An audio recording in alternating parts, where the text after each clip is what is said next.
Right. Well, one of the conversations that Jeanie and I had last night was that we were both enjoying how doing the show in this way, taking an article like this and going through it from the perspective of the work opens many more questions than usually show up on the show, and different questions that usually show up.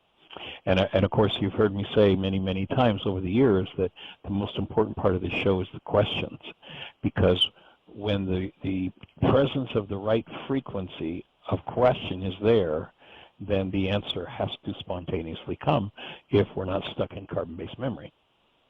And so thinking that and the next thought was that perhaps we put out to you, if there are articles, things that you're working with other than this, things in this arena that you'd like some clarification on, you'd like some support with, you'd like deeper understanding, or just our perspective from the point of view of this work, as we're doing with this article from Dr. Sapolsky, then it would be cool to submit things to us. And I'm thinking in terms of maybe shifting the energy of the show in that direction. We'd cover a broader perspective on this work and be able to bring the perspective of this work into many other arenas of thought. And so it's kind of one of the things we're thinking about at this point. So if you have a thought in that direction, push one, let's talk about it. Otherwise, we're going to go back to that article. And again, this is a Stanford-trained biologist named Robert Sapolsky, and he's written a book around the idea that, or his conclusion after working with baboons for several decades, is that we as human beings have no free will. And so I'm going to begin, if you want to catch up with where we're at, we talked about this on Friday, we talked about it yesterday, or pardon me, Monday and Tuesday. Jeanie has set up a page, /free will, so on our website, and so we'll put all of these shows on that page and some of our other stress-related resources. So we've also got a page on stress that Jeanie's put in there, which has the video from Dr. Sapolsky and his work with baboons, and what he showed with that's pretty powerful. I love what he does. So we're about the middle of the article. Robert Sapolsky understands that saying that people have no free will is a great way to start an argument. This is partly why he put off writing his book for years. For fellow adherents of determinism, the belief that it's impossible for a person in any situation to have acted differently than they did, Sapolsky's scientific defense of cause is welcome. Quote, "Who are we and what we do is ultimately the result of factors beyond our control.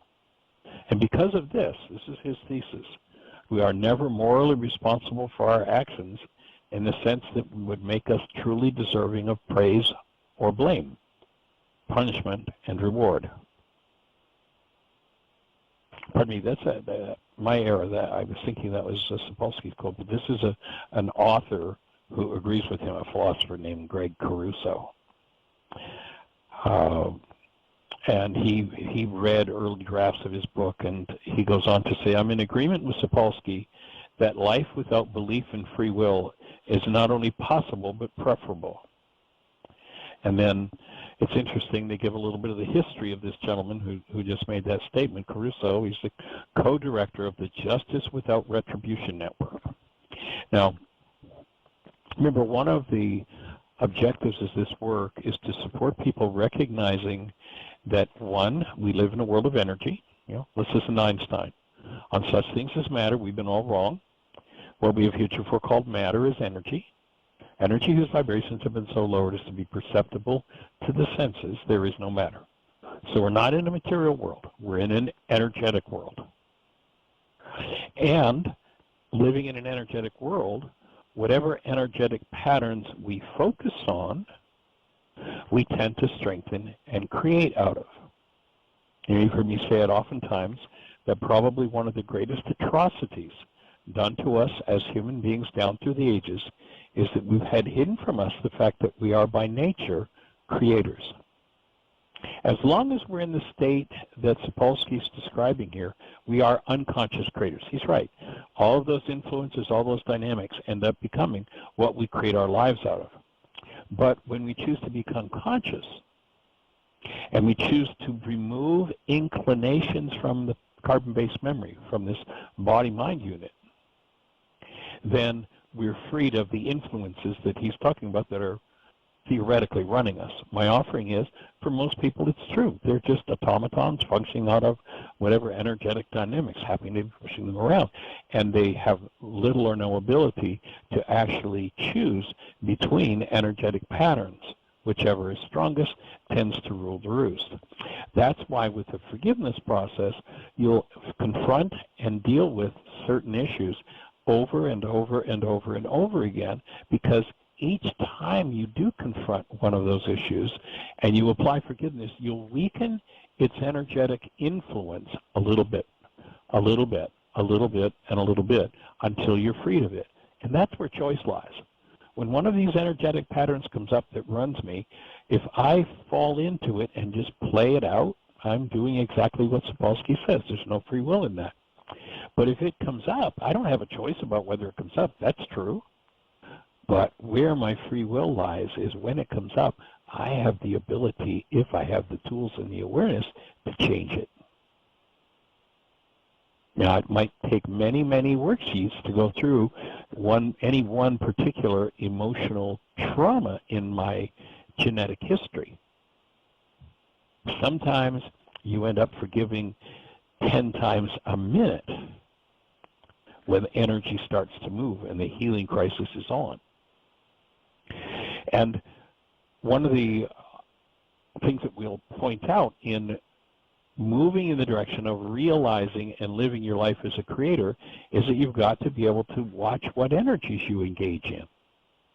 And one of the ways to observe the energetic patterns that you're locked into and can forgive and therefore get free of is by watching your words. So this gentleman is a co-director of a group called Justice Without Retribution. Now, knowing that you're a creator and focusing is a creative act, whatever energetic patterns you're focused in, you're going to produce in the world. Let's say that somebody stands out on the street corner, somebody who just has had all kinds of trauma in relationship, and they stand out on the street corner with a bullhorn, and they tell you what it is, as this title of this organization is, what they don't want. So right on Times Square, millions of people passing by, and this person is looking for a mate, a partner that will treat them lovingly, gently, and with respect. And they get out with their bullhorn and with their louder voice, they say, now look, world, I don't want anybody that's going to ever beat up on me again. Nobody's ever going to rip me off. Nobody's ever going to rage at me. I don't want anybody that's ever going to try to control me. Don't you ever hit me again. I don't ever want. Now, how many people do you suppose with that language that person's going to attract that are going to treat them lovingly, gently, and respectfully the way they want to be treated? Zero. Chances are zero, because we live in a world of resonance. That kind of request, whether it's done only silently in the mind, because by definition, remember, we're in an energetic world. By definition, the firing of a brain cell is a movement of energy. Every movement of energy creates an energy wave, including the energies in the mind. They're measurable. You can take pictures of them. We're not going to get into that story right now, but that's another topic. So if I'm telling the world about all the things that I don't ever want to have happen to me, who do you suppose is going to show up? Who do you suppose is going to be pulled in by that conversation? Somebody's going to be twisting their mustache, rubbing their hands together, and just so anticipating how they can bring their abuse. So listen to this gentleman. Now, my offering is he's really looking for something wonderful in the world, but now we have justice without retribution.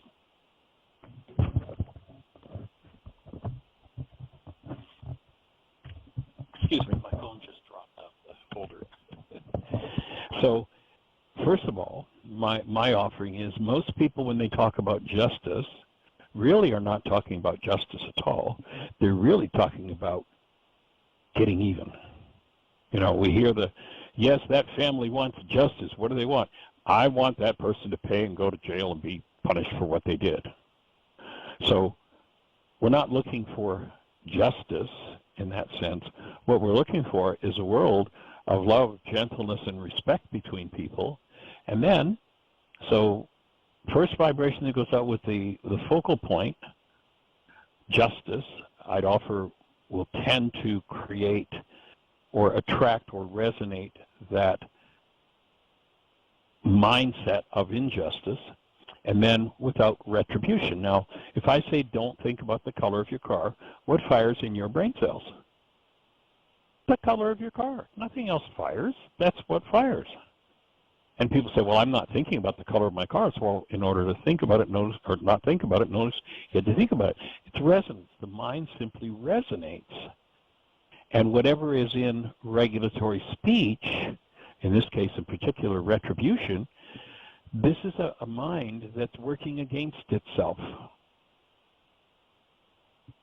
If this person wants to go out and create a world where those who commit crimes are acknowledged as people living in trauma and need to be put in warm, loving, gentle, caring environments for healing, what do you suppose the name of that organization would be?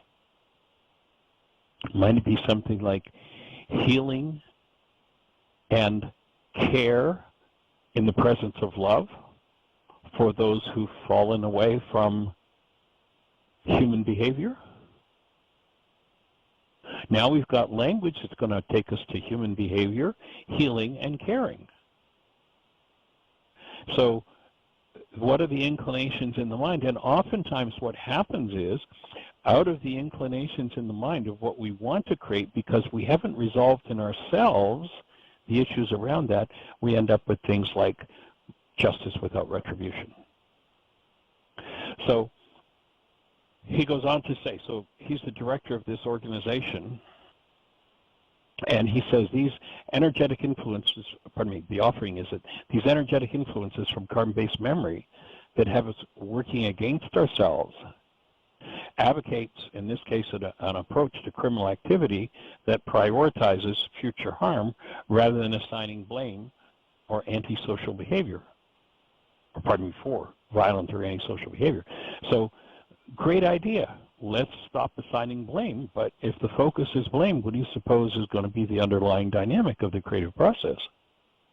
Oh, so how about if we create an organization, instead of going by these influences from the past that take away our power of choice, if we wake up to the place where we have choice, it's when these energetic influences come to conscious awareness that we can change them.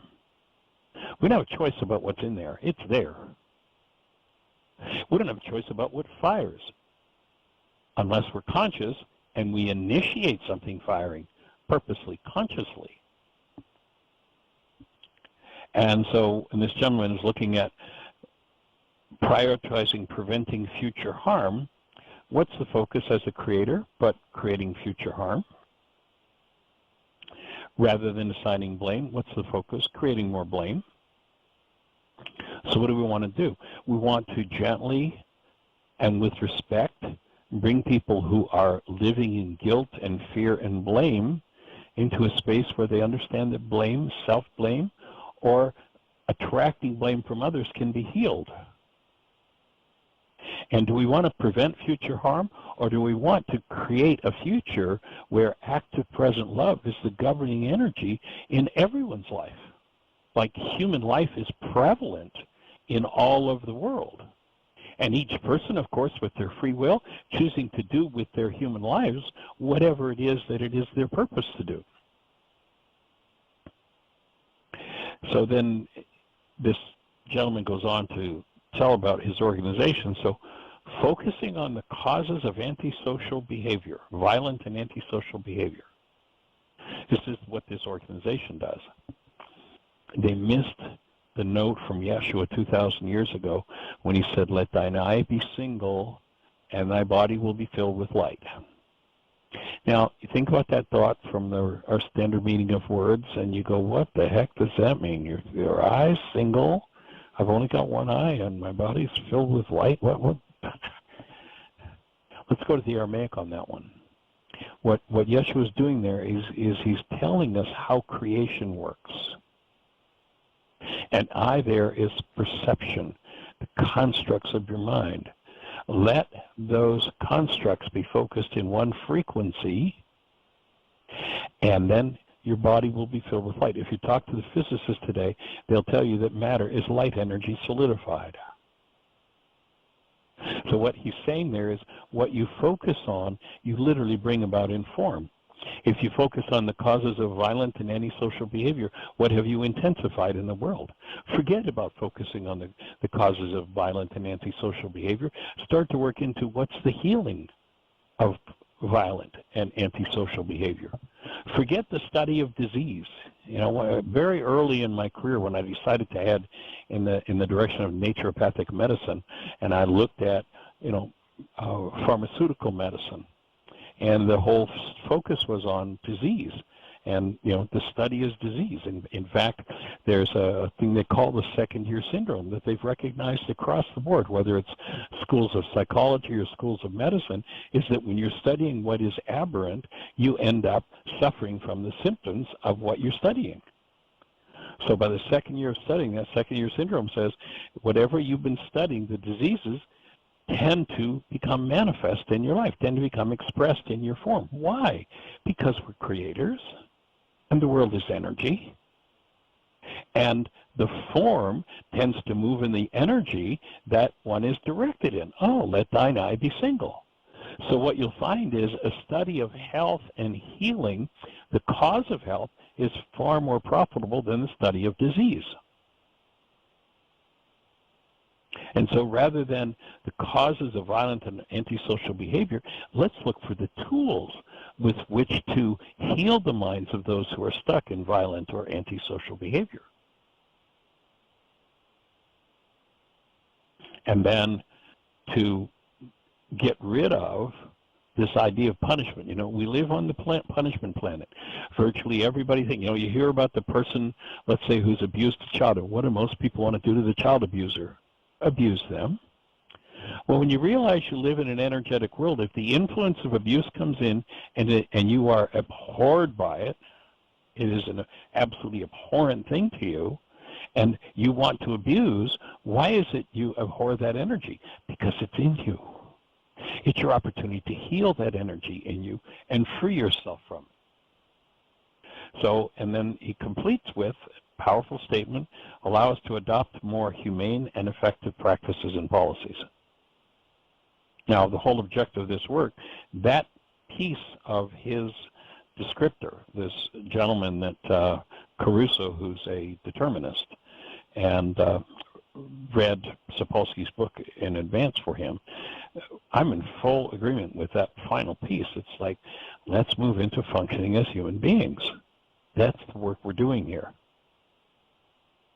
And in my experience, and I'm open to be corrected, but I've been looking, studying, working in every arena I could from one end of the world to the other. Been to China and looked at their healing practices, been to Tibet, looked at their healing practices, been to Greece to look into the philosophies and what happens there.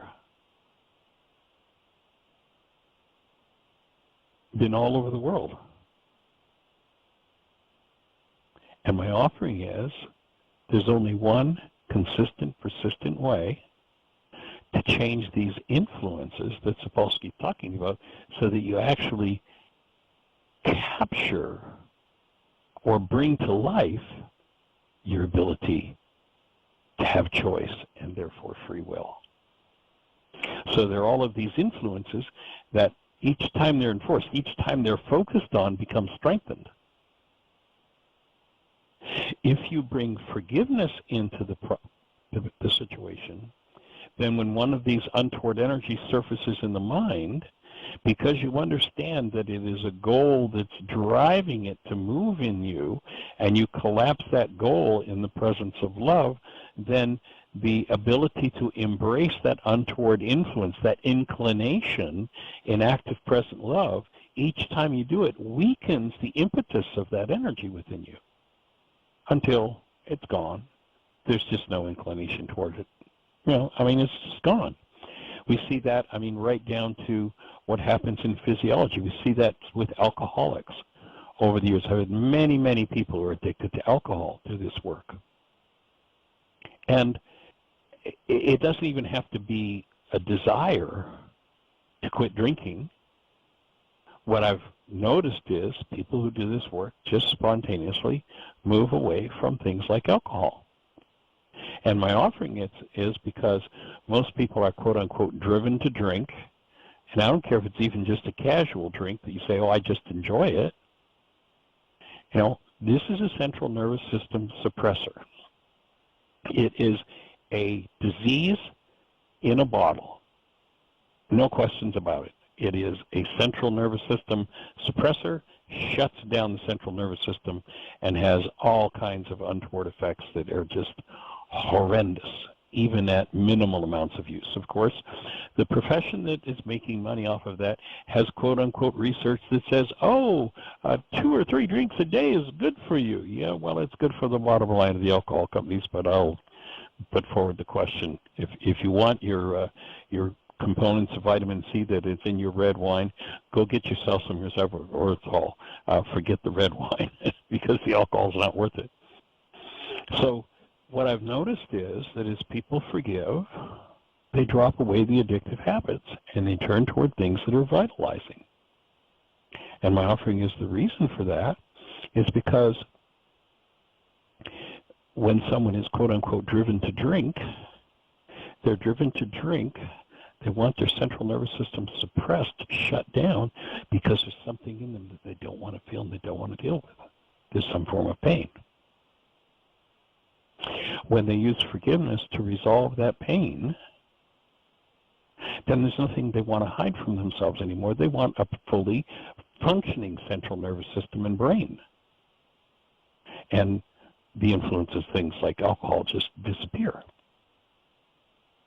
And so my offering is that the only thing that I have found that consistently, persistently moves people toward that goal, and it is an ongoing lifetime of work, is actively engaging in the process of forgiveness.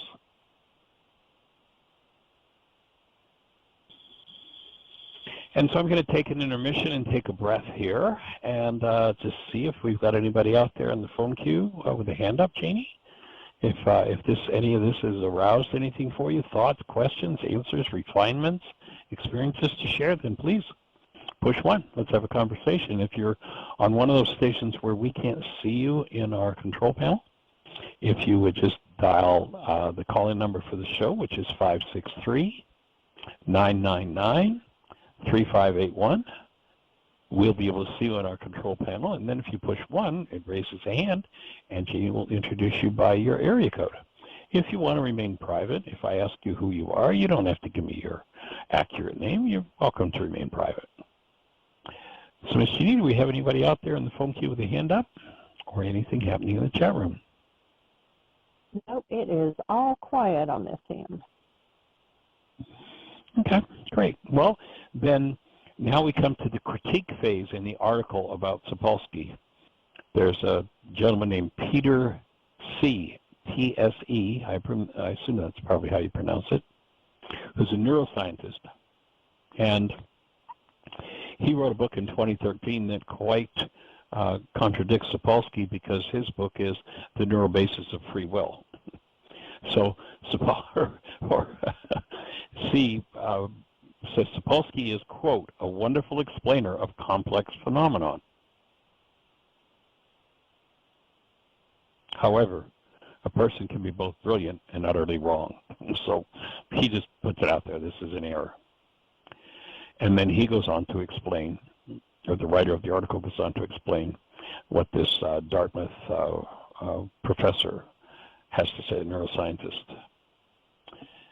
He said, neuroactivity is highly variable, with identical inputs often resulting in non-identical responses in individuals and populations. It is more accurate to think of those inputs as imposing parameters rather than determining specific outcomes. Even if the range of potential outcomes is limited, there's simply too much variability at play to think of our behavior as predetermined. So he's saying something comes along and resonates information in you, and that in every individual, because there's different information in us, then we have different information or different understandings, and of course make different choices or different decisions. The mind comes up with its own decision, remembering that carbon-based memory is a resonance machine and will always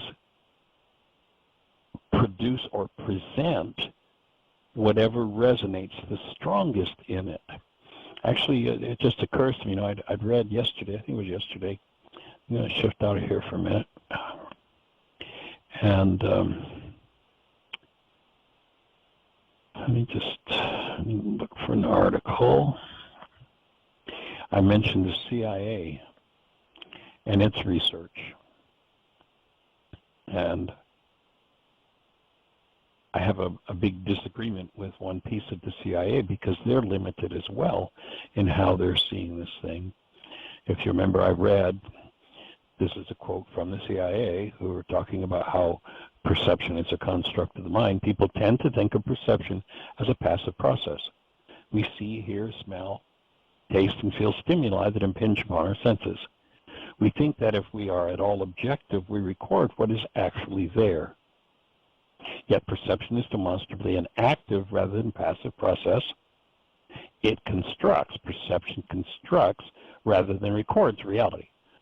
So your reality is a construct in your mind. You live in a world of actuality quite different from the constructs of your mind, which trick you into thinking that the construct your mind is presenting is actually outside of you and you're seeing something out there. That's always a lie. We can get to corrected perception, at which point the information that's served through the perceptual mind is accurate and in accord with what's going on in the actuality, but it still won't be the actuality. So again, the CIA is saying it constructs rather than records reality. They go on to say, quote, perception implies understanding as well as awareness. It is a process of inference in which people construct their own version of reality. I'm 100% with them.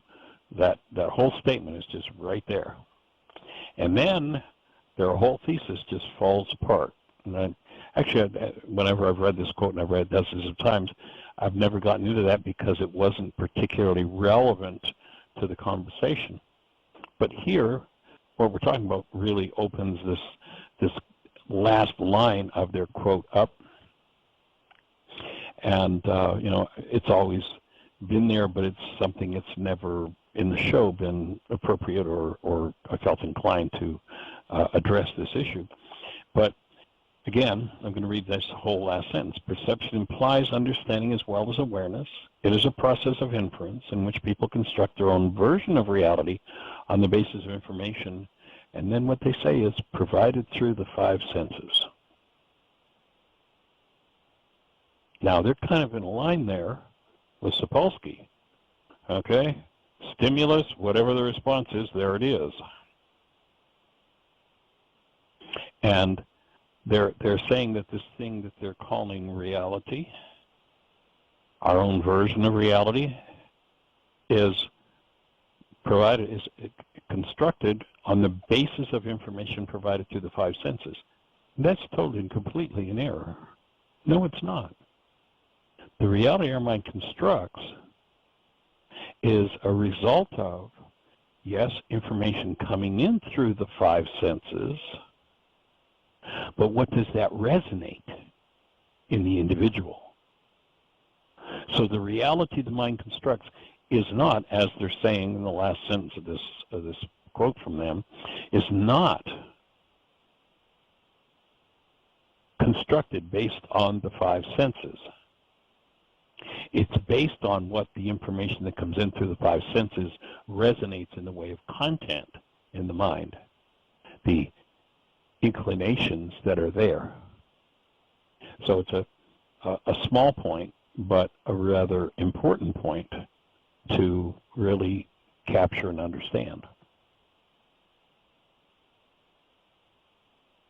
And I just open once again to see if that tweaks anything for anybody. Anybody have a thought, question, answer, idea to put into the equation at this point? There are no hands up. Okay.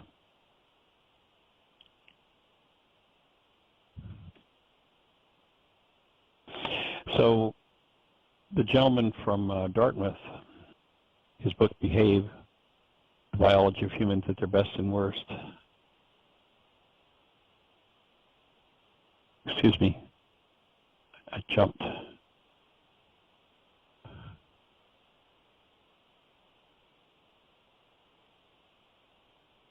The Dartmouth is the neural basis of free will. Right. Yeah. My screen just jumped on me. Give me just a second here.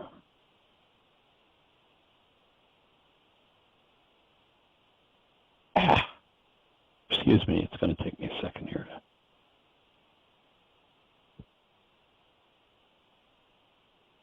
to get my screen back in line here.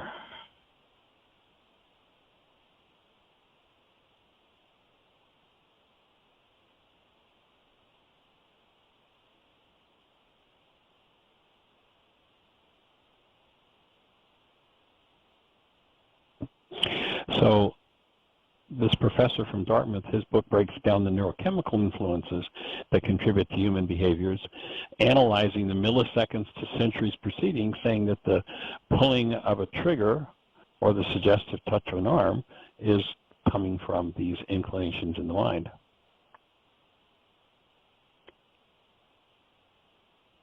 And the book we're talking about of Robert Sapolsky, by the way, is entitled Determined, A Science of Life Without Free Will. If you are inclined to read it, it is an interesting perspective on life. And we're looking to put his thoughts in the context of this work, and wherever there are things that don't agree, just point them out, and then it would be interesting to have a conversation with Robert on this topic. It'd be kind of fun to do. He's done some really awesome stuff. So in his book, Sapolsky goes a step further. The article goes on to say, if it's impossible for any single neuron or any single brain to act without influence from factors beyond its control, Sapolsky argues, there can be no logical room for free will. Now, for me, that would be like, so I sit at my computer, and if my input to the computer calls up certain information, I can't do something different than that information. Here's where, to me, the free will argument falls apart, or the lack of free will. If I'm sitting at my computer, yeah, there's no choice about what comes up when I type certain keys, when I hit certain keys. But what I do with it, what I do with the end result of that, yes, there are 1,000 influences. Yes, there are inputs from, as he said in that earlier section, maybe somebody had a close call, an accident, and their adrenaline's up, and somebody else is, quote unquote, in love, and the hormones are running. All of those influences, and that's all what's going to bring perception into play. Now, what we're saying here is, to really function as a whole human being with choice, you got to be out of your mind. Remember how often we talked about become the thinker apart from the thought, the feeler apart from the feelings, the actor apart from the actions. So I step back and I observe my mind in operation, just like I look at my computer screen, and my computer screen says, because there's a corrupt program in it, 2 and 2 is 5. Well, okay, there's no choice about what the computer's going to do. That's what's in it. But now that it's on the screen, I can say, ooh, there's an error, and I can go in and fix that. That's exactly what forgiveness does. So I would agree with him if we're just talking about, again, carbon-based memory. And what he says would be true if the only action possible is from the brain, is from the multi-generational database reflected in constructs in the mind. But at this point, he's only talking about inclinations. Now, again, and I think I've talked about this yesterday, the only creature we know at this point that can do anything other than unfold what's firing within them is the human being. We are capable of a new, contemplated, planned behavior rather than just bouncing off of what's in carbon-based memory.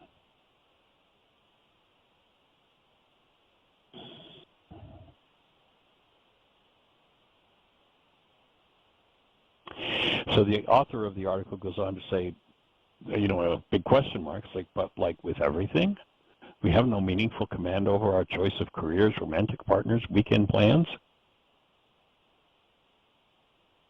And Sapolsky says no. And when we wake up to who we are, we realize that we have the ability to do something other than be subject to what's firing in brain cells.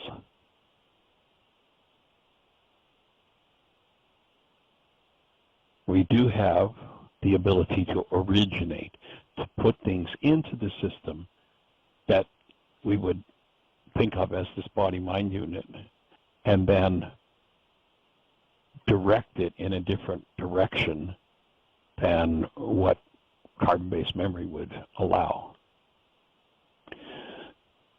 So change is possible, and he talks about how, remember the sea slug example that he used, is that the change comes from an external stimuli. My offering is that because we as human beings, in our created essence as love, have the ability to originate new information, then we can change the output of the whole system. And yesterday we talked about the higher faculties.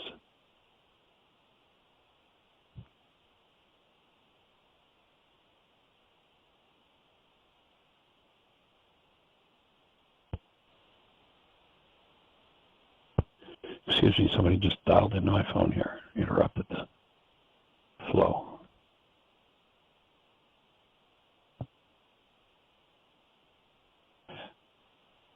So the Dartmouth professor, C, who conflicts with what Sapolsky is saying, is those who push the idea that we are nothing but deterministic biochemical puppets are responsible for enhancing psychological suffering and hopelessness in this world. Even those who believe biology limits our choices are wary of how openly we should embrace that. Saul Smilansky, a philosopher from the University of Haifa in Israel, is the author of a book called Free Will and Illusion. And he rejects the idea that we can will ourselves to transcend all genetic and environmental constraints. But if we want to live in a just society, we have to believe that we can. So he's saying he just holds this fantasy and then improves things. And my offering there is that this is another misunderstood take on the fact that, yes, there are all kinds of genetic and environmental influences and constraints. And if we're awake, I talked about, the original story, that this metaphor, this whole scriptural journey is simply a metaphor for how a human life unfolds and some of the skills that need to be acquired. We hear this story about Adam being created, and then shortly after that, it says he fell into a deep sleep. So carbon-based memory, Adamos, means the red clay. Yes, if that's all that you think you are, then yeah, you're asleep in Adam. All the influences there will run your life. This gentleman from University of Haifa is saying that free will is an illusion, but it's useful. He goes on to say, losing all belief in free and moral responsibility would be catastrophic. encouraging people to do so is dangerous and even irresponsible. And then some research on this whole idea is quoted by the author. A widely cited 2008 study found that people who read passages dismissing the idea of free will were more likely to cheat on subsequent tests. Other studies found that people who feel less control over their actions care less about making mistakes in their work, and that belief in free will leads to more aggression and less helpfulness. So there's a big conversation about it going on in the world, and Sapolsky discusses those concerns in his book, ultimately concluding that the effects seen in such experiments are too small and their lack of reproducibility too great to support the idea that civilization will crumble if we think we can't control our fates. The more compelling critique, Sapolsky says, is eloquently articulated in the short story, What is Expected of Us, a speculative fiction writer called Ted Chiang. The narrator describes a new technology that convinces users that choices are predetermined, and it becomes a discovery that zaps them of their will to live. It's essential that you believe and behave as if your decisions matter, the narrator warns, even though you know they don't. The great risk of abandoning free will, Sapolsky conceives, isn't that we will want to do bad things, it's that without a personal sense of agency, we'll feel like we don't want to do anything.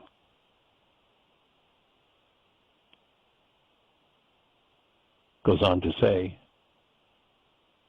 it may be dangerous to tell people that they don't have free will, he says. The vast majority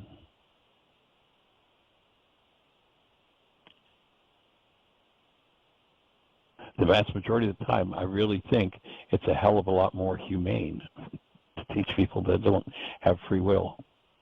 Sapolsky knows he won't persuade most of his readers. It's hard to convince people who've been harmed that the perpetrators deserve less blame because of their history of poverty. It's even harder to convince the well-off that their accomplishments deserve less praise because of their history of privilege. And he goes on to say, and it's kind of humorous, he says, if you have time to be bummed out by all of this, you're one of the lucky ones. In other words, you're living a life of privilege as your life is unfolding. His true hope, he says, is to increase compassion. Maybe if people understand how thoroughly an early history of trauma can rewire a brain, they can stop lusting for harsh punishments. Yeah, again, we live in the punishment plan, and it's time to be finished with punishment. Nobody deserves punishment. If that, and I don't know directly, but if that's Sapolsky's objective here for justice, or pardon me, for a more compassionate society, I'm in agreement with him. I think that punishment should be eradicated from planet Earth totally and completely. Now, does that mean someone who's engaged in criminal activity shouldn't be put in a jail cell? No, not in the least. You know, we have systems for protecting society, and the jail cell is one of them.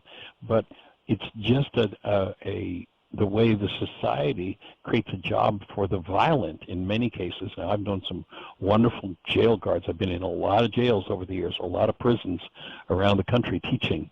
And there's been some awesome people who've stepped up to the plate and really taken this work to people who really need it. I mean, I've seen murderers turn around. I've seen some pretty amazing things. And we don't have to get rid of free will to create a more compassionate society. Actually, one of the other results of forgiveness is that when we forgive, when we remove the energetic dynamics of hate and fear, hostility, vengeance, the desire for punishment of others, the inflow of human essence, aside from being, the actual state of being is love. An aspect of that state of being as love is compassion. It automatically becomes part of it. So maybe, Sapolsky says, if someone realizes they have a brain condition like depression or ADD, they'll stop hating themselves and for struggling with tasks that seem to be easy for others.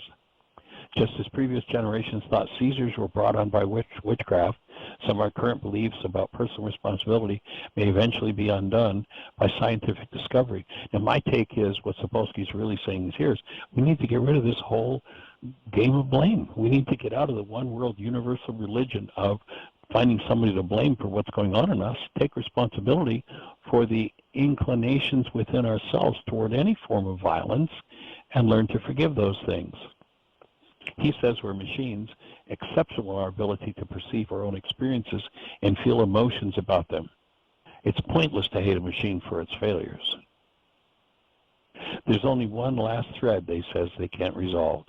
It is logically indefensible, ludicrous, meaningless to believe that something good can happen to a machine. He writes, nonetheless, I'm certain that it is good if people feel less pain and more happiness. My offering would be, rather than taking away free will, the solution lies in here's a tool called forgiveness. Get rid of those energetic inclinations within you that cause you pain and suffering. There's your free will. You can choose to do that. Now, sadly, because those inclinations in many people are so strong, after they do their first worksheet and they start looking at what's in there and what they need to deal with, they turn tail and run away. And that, unfortunately, is sometimes just part of the process. So that's our completion, and unless we have maybe questions that come up tomorrow, that's the completion of covering this article from Robert Sapolsky, a professor of biology at Stanford University. If you have an article that you'd like us to review in the context of this work, as we've done here, drop Jeanie a note, JEANIE @WHYagain.org.